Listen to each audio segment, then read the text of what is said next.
Honorable Zake Francis Butebi yaddako okulayira. Swear in the name of the Almighty God. If you are choosing the Quran, may you please solemnly affirm. Run.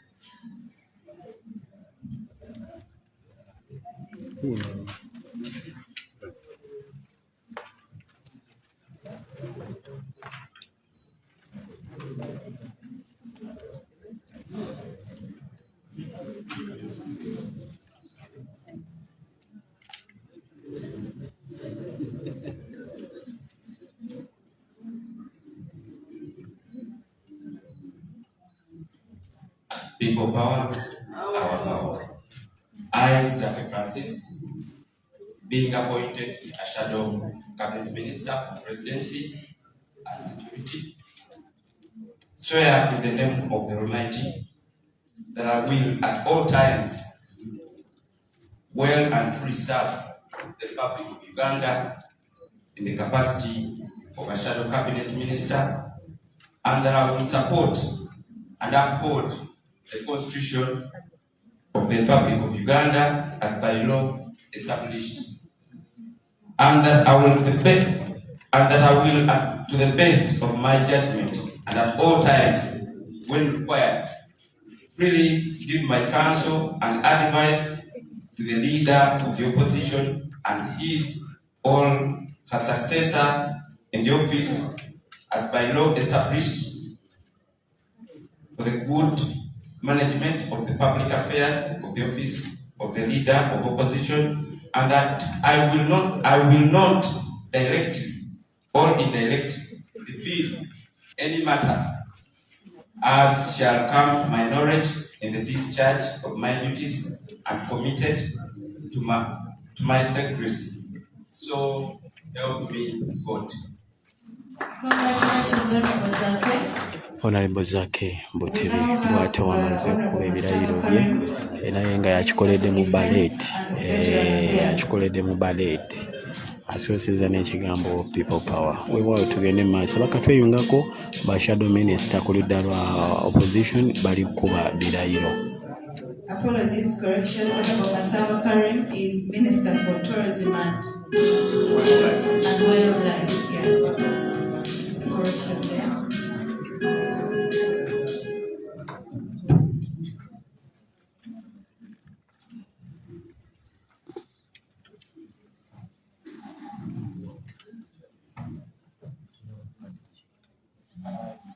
I, Masawa Karim, being appointed shadow cabinet minister for tourism and wildlife, solemnly affirm that I will at all times well and truly serve the Republic of Uganda in the capacity of shadow cabinet minister, and that I will support and uphold the Constitution of the Republic of Uganda as by law established, and that I will, to the best of my judgment, at all times when required, freely give my counsel, advice to the leader of the opposition and his or her successor in office as by law established for the good management of the public affairs of the office of the leader of the opposition, and that I will not directly or indirectly reveal any matters as shall come to my knowledge in the discharge of my duties and commitment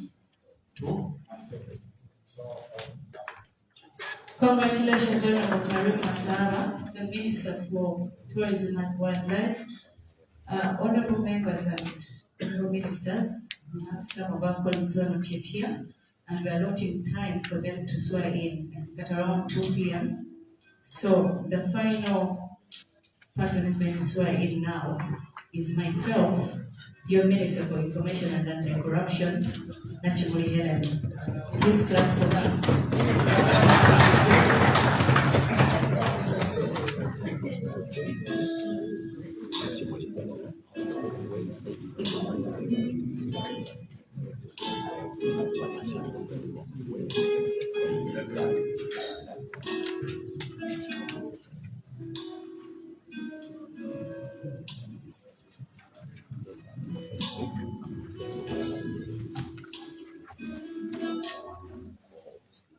I, Naturally Helen, being appointed as Shadow Minister, as Shadow Cabinet Minister for Information and Anti-Corruption, in the name of the Almighty God, that I will and truly serve the Republic of Uganda in the capacity of a Shadow Minister, Cabinet Minister, and that I will support and uphold the Constitution of the Republic of Uganda as by law established, and that I will, to the best of my judgments, at all times when required, freely give my counsel and advice to the leader of the opposition and his successors in office as by law established for the good management of the public affairs of the office of the leader of the opposition, and that I will not directly or indirectly reveal any matter that shall come to my knowledge in the discharge of my duties and committed to my secrecy. So help me God.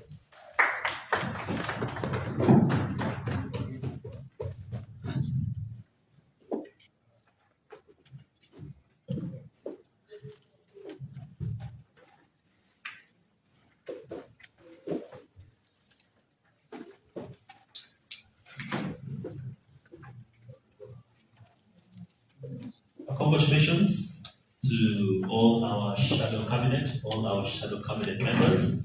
Thank you very much for taking your oath. Distinguished guests, we would like to have a group photograph of all the shadow cabinet members.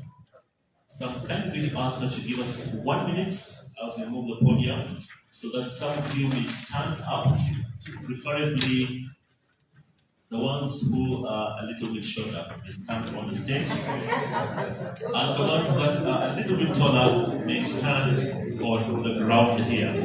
So just give us 1 minute to move the podium. Who is a little bit shorter? Therefore, that photograph. Thank you.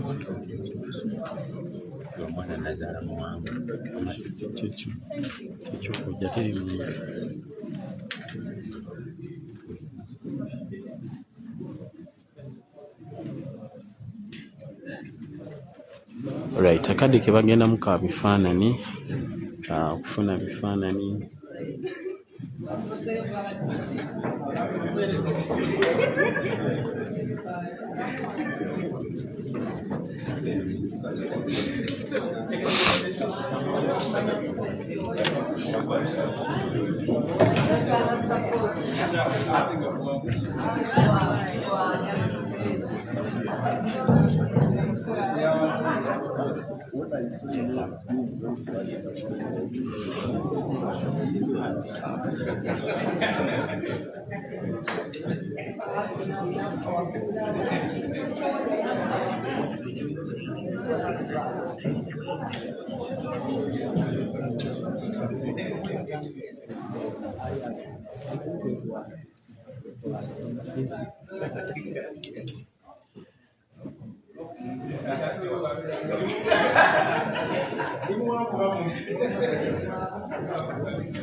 Right, yakatweyungako tuli ku Imperial nga ababaka b'oludda oluvuganya abayinza oyita ba shadow minister bakuba ebirayiro byabwe olunaku olwaleero.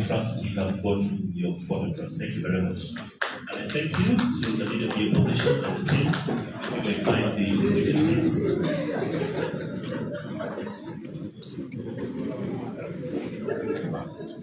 Distinguished guests, now that we officially have the shadow cabinet that was sworn in, and of course we have the leader of the opposition, it's only right that we now go into the main business of the day, which is the presentation of the opposition priority areas by the leader of the opposition.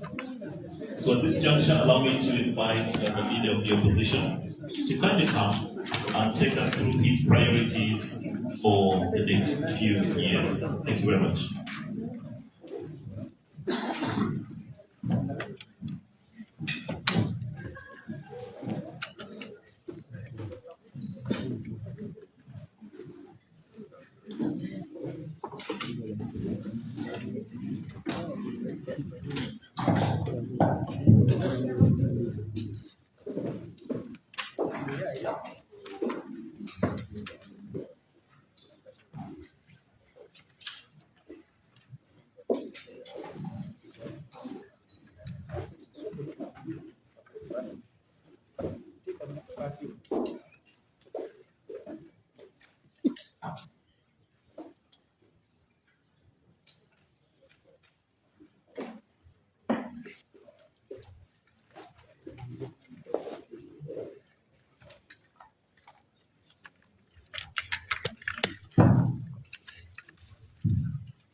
Honorable members of Parliament, Director and staff of the Office of the Leader of the Opposition, distinguished guests, members of the press, ladies and gentlemen, good morning.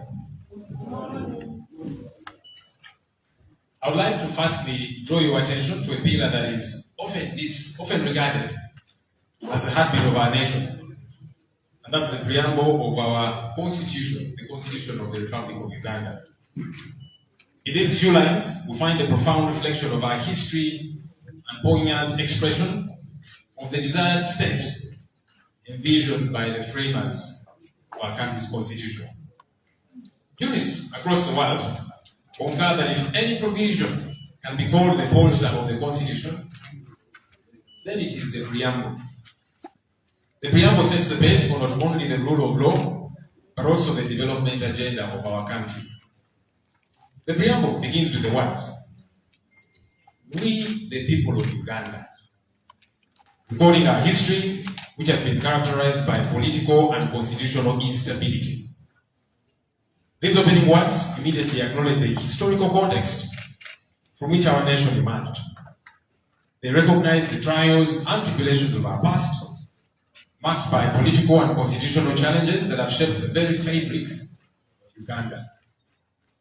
As we reflect on our history, we understand that Uganda has experienced moments of turbulence and uncertainty. The framers of our Constitution were acutely aware of the need to address and rectify the issues that have hindered the progress and stability of our nation. The preamble serves as a testament to their commitment to learning from the past and forging a new path forward. The next segment of the preamble declares, "Desiring to secure for ourselves and our posterity a stable and peaceful environment." These words articulate a clear vision for the future, a future characterized by stability and peace. This is a powerful statement of intent, reflecting the framers' aspiration to break free from the shackles and instability and create an environment where both the current and future generations can thrive. What lessons do we draw from these fundamental recitals, honorable colleagues? To me, the resilience of the people of Uganda stands as a testament to the enduring spirit in the face of adversity. For too long, our nation has grappled with heavy burdens of human rights abuses, political oppression, and economic mismanagement perpetuated by authoritarian leadership. These afflictions have cast a shadow of uncertainty over the future of our beloved country, inflicting untold suffering upon the citizens. Shamelessly, these atrocities have continued resurging over time and regimes to date. As the opposition in Parliament, we emerge as beacons of change, steadfast in our commitment to chart a new course for our country, Uganda. Our mission is clear: to champion transparency and accountability through the invocation of parliamentary and constitutional mechanisms, holding the government accountable for its actions and inactions. It is imperative that we usher in a paradigm shift in our policy framework, setting the stage for progress and prosperity. Over the next 2.5 years, our agenda is a resolute one: to combat the pervasive forces of corruption, to draw attention to the shortcomings in service delivery, and to advocate for the sanctity of the rule of law and respect for human rights. Let me say that. Over the next 2.5 years, our agenda is a resolute one. To combat the pervasive forces of corruption. Number 2, to draw attention to the shortcomings in service delivery and to advocate for the sanctity of the rule of law and respect for human rights. Honorable colleagues, we lose over 10 trillion shillings annually to corruption. According to the Ministry of Health, the cost of constructing and equipping a health center is about 13 billion shillings. Now, this 10 trillion shillings can construct and equip 769 health centers annually. But sadly, all of this is stolen by thieves in our country. Those who are educated, they speak good English, they dress smartly, and appear to have the country at heart. Yet the reality is that they are thieves.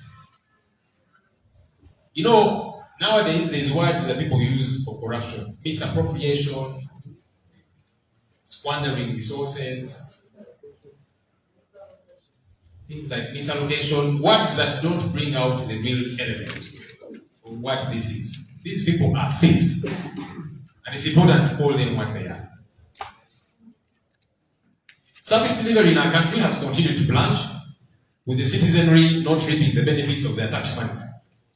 From healthcare to education to other sectors of the economy, there's a paucity of service delivery. Health workers are poorly remunerated. No wonder they seek employment elsewhere. When Ugandans travel across the world for treatment, some of the doctors they meet in Kenya, South Africa, and the UK are actually Ugandan doctors. They have run away from here because we don't value them. Teachers are complaining about their salary disparities. Science teacher today earns about 4 million shillings, an arts teacher about 1 million shillings. They do the same work, sit in the same staff room, and we think it's okay. It's not okay. If we are serious about bolstering sciences, build laboratories. It doesn't make sense for you to segregatively pay science teachers a particular amount of money, but they are not equipped with what to use with the tools. Students meet test tubes, burettes, and all this other equipment, some of them for the first time, in their final examination room. But we are making a lot of noise about sciences. We need to put our money where our mouth is. Men and women in uniform live in deplorable conditions, in addition to poor pay. Police, the lowest ranking police officer earns about 395,000 shillings. When you go to the army, just about the same amount, 400,000 shillings, is also similar for prisons officers. How? How do we expect them to take care of the families, take them to school, and serve the nation at the same time? When you go where they live, you shudder. Even refugees live better. And somehow, we imagine it's not a big deal. It is a big deal. It's even more problematic for folks in police who are got to mandatorily serve with a circle called Exodus Circle. They serve by force. But when the time reaches for them to access their money, it is complicated. And if they cannot speak out, because disciplinary action will be taken against them. Honorable colleagues, these and other Ugandans deserve better. Let's unequivocally amplify their plight. Disregard for the rule of law and human rights violations have become commonplace under this regime. From missing persons like John Bosco Chibalama and several others like him, to those unfairly detained for lengthy durations, like Olivia Lutaya and others like her, to torture victims, all of whose only crime, colleagues, is that they don't support the current establishment. As representatives of the people, we should and we shall be their voice on these matters. They're counting on us, local colleagues. They're counting on you and me to be their voice. Let us not let them down. We stand in solidarity with the Ugandan citizenry, voicing their grievances, including the scourge of illegal land evictions and the unlawful occupation of land. Together, let us embark on this journey towards a brighter and more meaningful tomorrow for Uganda, where justice prevails, where all rights are safeguarded, and where the promise of a better future becomes a reality. United in purpose, we shall overcome the challenges that lie ahead, forging a path towards a nation where the aspirations of its people are realized and celebrated. Colleagues, we have taken oath. Firstly, we took oath of office as members of parliament. Now, as shadow cabinet ministers, we have taken oath. I appeal to us by the mercies of God. Let's adhere to this oath. Because we have taken the oath we have taken is not just us paying allegiance to the Constitution of Uganda, but to the people of Uganda who expect us to be their voice regarding the issues that are of concern to them. Let's remain steadfast. May they see themselves in us as leaders, in what we do, in what we say, in how we operate. May they not see us as part of the problem. May they see us as part of the solution. As leaders who care about them, leaders who are concerned about the quandaries that they grapple with on a daily basis. May we be their voice, that unequivocal voice. And by the way, colleagues, as we do this, we'll face numerous challenges. Numerous challenges. But they are not insurmountable. And as we keep doing what we ought to do, we will keep triumphing over the odds that are against us. And there are many ahead of us. You know, some have already started. And in some cases, even in a petty form. The other day, we went for an oversight tour of the roads in Kampala. Roads that are in such bad shape. Kampala generates 60% of this country's revenue. But just look at the mess in which it is. The roads are in a shambolic state. When we talk about these things, some people say we are political. So we said, no, we now need to go on ground and show the country what we are talking about. That is not politics, it is reality. That's why we went. And all the processes have been cleared and so on. No sooner had we gotten to the field than the parliamentary cars were withdrawn. Costars. Can you imagine how petty we can become? And someone thinks they will frustrate our work. No, they will not. And what we did on that day, we said, it's okay, now that the costars have been withdrawn, we will hire ordinary taxis. So that we keep doing the work that we are supposed to do. And that's how we shall keep operating. No one will stand in the way of our mandate. No one.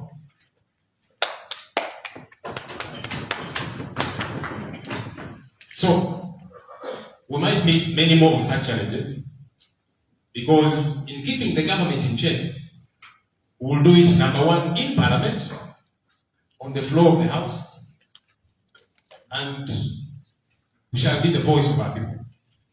And we shall speak all the English we are going to speak. Yes, we shall. But every so often we shall take Parliament to the people. We shall go out there and keep the government in check. So we'll do it both ways. On the floor of Parliament, we shall keep them in check. But we are going to continuously go out there to the field to keep them in check there. And so we are coming. We are putting everyone on notice. Everyone that thinks they will frustrate our work, you have been put on notice. We are coming.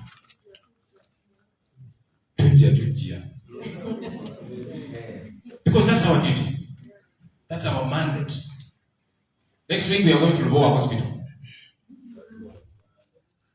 We want to see what's there. Billions of shillings have been pumped into that place. We don't know what's going on there. This is a hospital that should have been completed around 2019. And here we are. Every year, lots of monies are pumped there. It's our mandate to go and establish what is the taxpayers' money doing here that is pumped there every year. So we are coming. I'm told it's guarded by SFC and I don't know what. I don't care. It is our mandate, given to us by the people of Uganda and by God, to keep the government in check, to follow the money, wherever it is. So we are coming to the War Hospital. And elsewhere, we shall come to Akibua Stadium. Because the promise was made to build that stadium, some money was dispatched. We want to find out what is going on there. We are coming. We are coming to Nambole. Over 97 million shillings has been pumped to revamp that stadium. We want to establish what's going on there. And no one will stand in our way. Because we are duty bound. So anyone that does not like us being in these offices, we are not in these offices by the masses of anybody. We are in these offices courtesy of the Constitution of the Republic of Uganda and the people of Uganda. And so we shall be out there. We are coming where the Balalo situation is happening. Yes, we are coming as leaders of the people to establish what's going on, to interact with the people there, and to hear out their cries. So that when we are speaking in Parliament, it's not just hearsay, but we are going to the ground, heard the people, and then we come and legislate. That's how it should be. And no one will stand in our way. So we are coming. And we keep encouraging colleagues. There's numerous challenges in the areas where you come from. We shall come. Because that's part of our duty. And so we'll keep taking Parliament to the people. So that as we say what we have to say on the floor of Parliament, like I'm saying, it's not hearsay. So then no one will say, you guys are just politicking. Because sometimes, especially regime propagandists, they keep using that narrative. And these guys are just politicking. Now we shall come on ground. So that people see what exactly is happening. Nodding syndrome. Some people have dismissed that now for a very long time. We are coming to interact with those people and establish what's going on. So that when we are talking about these things, no one says it's politicking. Many Ugandans are being evicted off their land. We are coming to those hotspot areas. Yes, we are coming. Because it's our duty. It's our mandate to keep this government in charge. I appeal to the people of Uganda. Let us all work for Uganda that works for all Ugandans. Let us all work for a Uganda that works for all Ugandans. I call upon religious leaders, civil society, opinion leaders, and members of the general public. Let's not be silent as our country plunges further. It's not just the right thing for us all to do. It is our duty as citizens of this country to work towards a better country. To our colleagues in the NRM, these issues concern you too. Yes, they do. A sinking boat is detrimental to all its occupants. No one is safe when there's bad governance, when there's corruption at skyrocketing levels, when there's disregard for the rule of law, human rights violations. No one is safe. It's only a matter of time. And hopefully, our colleagues in the NRM know that. And I can cite some examples. I've been citing examples over time. Because sometimes people think that they are safe in a sense. They feel they are insulated. It's only a matter of time. The Honorable Amama Mbabazi was the proponent, the biggest proponent of the Public Order Management Act. And he did sail through and became law. When he fell out with the regime, he was the first victim. As he was headed to Mbale, the late Andrew Felix Kaweesi arrested him and said, boss, you're the one who passed this law. It's what I'm using. Maybe Mbabazi did not think that day would come. It came. General Kalyechi Kayihura, when he was IGP, He kept saying this 48-hour rule needs to be thrown out the window. Because we need to hold on to these suspects for as many days as we can, as we gather evidence. When Kaihura fell out with this system, this regime, he was arrested and detained for several days. I saw Kaihura before the General Court Martial. His lawyer, Eddie Karuhanga, making a case for him and saying, "My Lord Chairman of the General Court Martial, this my client has been held for more than the 48 mandatory days. Please release him to go to his family." Now that he needed that cardinal principle of the law to work for him, it was not in place because he had participated vehemently in throwing it out the window. And now he was suffering the same. Kale Kaihura did not think that day would come. It came. And so our colleagues in the NRM, don't wait for that day to come. It will come. So you might think it is okay. These opposition supporters whose rights are being violated, who are being abducted, who are being locked up in jail for donkey's years simply because they don't support this regime, and you say it is okay. The day of reckoning will come. So let's fight for good governance, for respect for the rule of law. All of us get to benefit. And I've heard the DPP the other day was saying that this 48-hour rule needs to be revisited. DPP, why do you arrest people before you carry out investigations? That's what you should be concerned about. Tell police that, look, before you arrest anybody, make sure you have sufficient evidence, cogent evidence. Then you can arrest. But if you want to arrest people, then begin to carry out investigation. When you go to, by the way, many police posts in this country, I've been locked up in a couple of them. At CPS is a dungeon down there. I was locked up there for some time. You find people that have been there for months. Chira Road Police have been held there as well. Asangati spent some days there as well. And several others. In a police cell, people that have been held there for weeks, for months. This is not right. It's not acceptable. Carry out investigations and then execute an arrest. And when you arrest, take people to court. Not holding them in detention, some non-detention facilities, safe houses. And even when you eventually take them to court, our plea to the courts of law, can you dispense justice? If the state is saying they are still gathering evidence, 3 to 4 years down the road, you're still gathering evidence. It does not exist. So we are calling on the judiciary. You're meant to dispense justice. Do not be accomplices of injustice. Give people bail. As the state continues to gather evidence, if it does exist. Even better, drop the charges. Dismiss the charges, because 3 to 4 years down the road, sure. And like I'm saying, this can happen to anybody.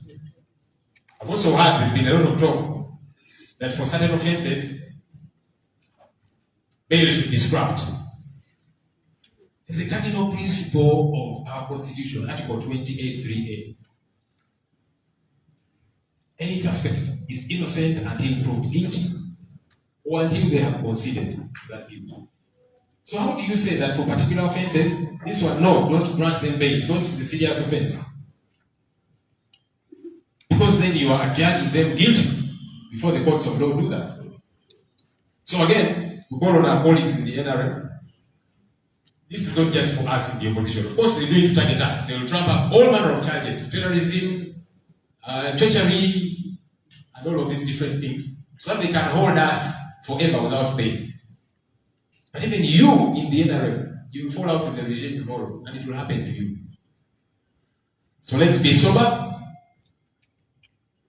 Let's use our heads. Now, on that course, it's been a practice that has gained the normative status that we convene as the opposition to point the country to the priorities that we shall pursue. I appreciate my predecessors for setting a good pace. We commit that during our tenure, we shall continue using this platform to churn out our policy priorities and an alternative budget. In that vein, this year's theme will be building resilient communities a human rights approach to resource allocation. It's important that we think about the people of Uganda as we allocate resources. That's important. And they are right. In a few weeks ahead, we shall unveil this, our alternative budget, and show Ugandans how our country's resources ought to be allocated from our perspective. So this process has kicked off. Today we are pointing the country to areas that we want to lay emphasis on. And like I've said, 3 cardinal ones, among several others. Want to push back against corruption, expose it to the core, show Ugandans how much of their money is being stolen, from where and by who. Want to push back against poor service delivery. Ugandans pay taxes. They deserve services. And we'll push back against disregard for the rule of law and disrespect for human rights. Yes, we will. And like we're saying, we want to rally Ugandans to join this fight. Let's not think that this is a fight for just members of parliament. It's a fight for all of us. And as members of parliament, we commit to do our job. We commit to push back. We commit to raise our voices regarding these issues. But we are calling on religious leaders. We are calling on civil society organizations, cultural leaders, opinion leaders, all of us as the people of Uganda. Parliament alone is not going to change our country. It will not. We all saw what happened to Jodikwada in the previous parliament. Our MPs put up an incredible fight. They did all they could. But the state still had its way. Where were the rest of us Ugandans? So we want to encourage Ugandans, please don't just cheer us on. Because we are few in number, we shall do everything we have got to do, and that's a pledge and to make on behalf of my colleagues. We'll do everything we can. But again, we are asking Ugandans out there, please join this fight. Parliament alone will not do it. It's a very structured place. Too structured. You've got 2-3 minutes to speak. How much do you say in those 2-3 minutes? Because we are too many. And again, to say what you are going to say, you've got to cut the eye of the speaker. How many are we for that to happen? So it's a very controlled, formal place. And we'll do what we are going to do, the formalities therein. But we are asking Ugandans for this country to change, for the true change we are pursuing to happen. All of us must collectively join this fight. The purpose of this 2-day meeting is to share views, peer review, and constructively contribute to the overall priorities and the alternative budget. We are privileged to have in our midst the distinguished former leaders of the opposition and practitioners in this area from civil society, ready to share their views and experiences on the exercise we are to embark on, and to appreciate the Honorable Matthias Mpuga, former leader of the opposition, now commissioner, the Honorable Winnie Kiza, who will be joining us shortly. Mr. Julius Mukunda, EDCS Mark, has joined us. Thank you for honoring our invitation and for creating time to join us for this engagement.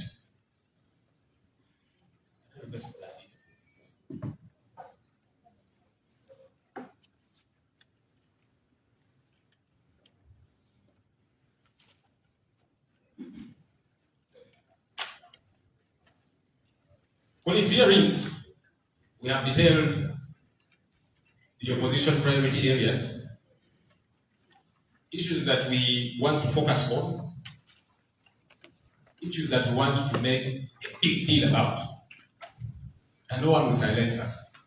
Like I've said, there's 3 cardinal issues: corruption, poor service delivery, disregard for the rule of law and human rights violations. But there are several others that we have listed therein that we shall be focusing on. Ladies and gentlemen, I now take the honor to launch the opposition priority areas 2024-2026, aimed at ensuring effective checks and balances, fostering accountability, and championing the diverse voices of our fellow citizens. Once again, ladies and gentlemen, I do appreciate you for committing time to this exercise for God and my country. Thank you.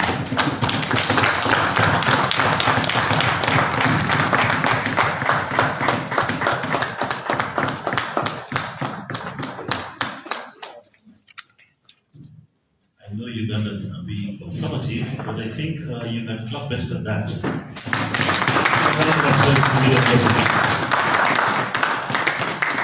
I think the leader of opposition has clearly highlighted several areas. He has taken us through the elements of the constitution, corruption, social services in Uganda, human rights, the rule of law, so many areas. And I trust that we shall follow through with the little book that everybody should have. If you haven't picked your little book, you can please find it at the registration desk. We thank you very much once again, Leader of the Opposition. Now, distinguished guests, when you look at your program, you will notice that we have 1 or 2 more presentations ahead. But when you look at the time, we are struggling. So let's make this suggestion. You have been seated for way too long. So I would like to invite Coach Bob to first come and wake us up in a minute or 2. Thereafter, you may rush out, bring your cup of tea inside so that we can have a working session. Those who can really say aye to the contrary name. Thank you, Peter. If you look at this Facebook paragraph number 5, it says we recognize that the strength of the nation lies in the well-being of its people. All right, katusoke tuwumulemuko tujja kuba tukomawo.